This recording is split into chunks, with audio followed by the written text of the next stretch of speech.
Stand up, stand out, stand strong. A 30-day guide to navigate life when the shift hits the fan. Chapter 17, Day 17. Stop taking everything so personally. When we stop taking everything so personally, we free ourselves from judgment and suffering and open ourselves up to experience acceptance, peace, and compassion. We have been taught to judge ourselves and others so much that when others don't do what we want them to do, we take it personally.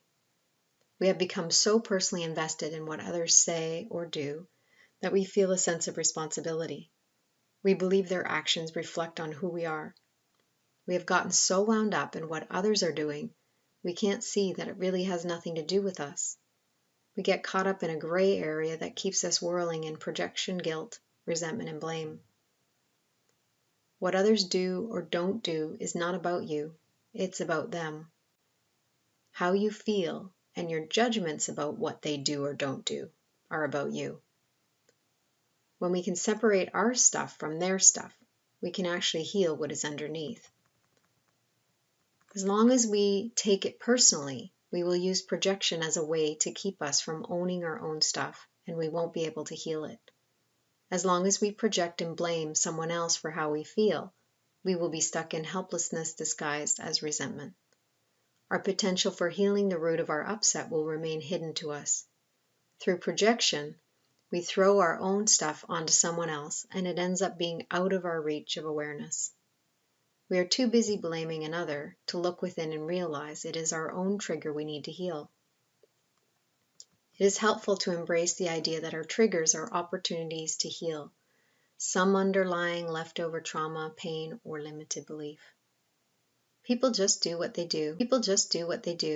And sometimes what they do doesn't bother us, and sometimes it does. When we feel triggered, that indicates that life is bumping up against something that we need to heal. Triggers can be embraced when we intentionally use them for our own healing. Triggers cause more suffering when we don't. I'm one of those people who shows up on time, and I prefer to be at least 10 to 15 minutes early. Being on time generally comes naturally for me. In the past, when I was late for an appointment or a meeting, I would beat myself up about it and feel extremely guilty for keeping someone else waiting. I would feel bad and blame myself, even if it was due to circumstances that were out of my control. When other people showed up late, I was over the top accommodating and accepting because I didn't want them to feel bad or guilty. I valued being a people pleaser more than I valued my own time spent waiting for them. I noticed with one particular person, when it happened more than once that she showed up late, that I started to feel more and more restless and triggered. Every time we would set up a time, I would already assume she was going to show up late, but I never said anything. I started to feel anxious and resentful watching the clock. Then she would finally show up. All the while, I never said anything, but my resentment was growing. My ego would jump in with thoughts like, "She's taking advantage of you. You should really say something. Don't let her walk all over you like that. She is disrespectful and rude." I started to explore my inner dialogue and feelings of resentment. I was doing okay until one day that person didn't show up at all. I waited an hour or more and I was fuming, shaking, and over the top angry. When I got home, I sat on the couch and sank into all that I was feeling. It was as though a volcano had erupted and I felt out of control. The longer I sat with my feelings, the deeper I went. And I had this flash of all the memories of times I spent sitting at our front window waiting for my dad to come pick us up. I would show up early and wait for hours. Most times he showed up, but a few times he didn't come at all. Those were painful experiences because I only saw my dad once or twice a year. I longed to see him more, and each time I was told he was coming, I was excited and I anticipated his visit, often by counting down the hours and minutes. When he didn't show or he was late, I was always afraid he wasn't going to show. My heart felt bruised, heavy, and sad. A layer of deep sadness washed over me and I cried all my uncried tears. I felt a sense of loss, of missing out, and at the same time of yearning for his love and attention. After a few hours, I started to feel lighter and compassion entered my heart. I knew he had struggled to see us. I knew it wasn't easy for him. I knew he had a lot of fears he wasn't willing to face. I knew he did the best he could, given the circumstances. I forgave him. I forgave myself. I forgave my mom. I forgave everything over for a healing, and I made a conscious choice for peace. Then I brought my attention back to how I felt about the individual who didn't show up for our appointment. I felt compassion. I felt forgiveness. I felt peace. I saw the gift that came from my own willingness to look within and face my own trigger. It wasn't really about them. It was about how I felt about them not showing up or being late.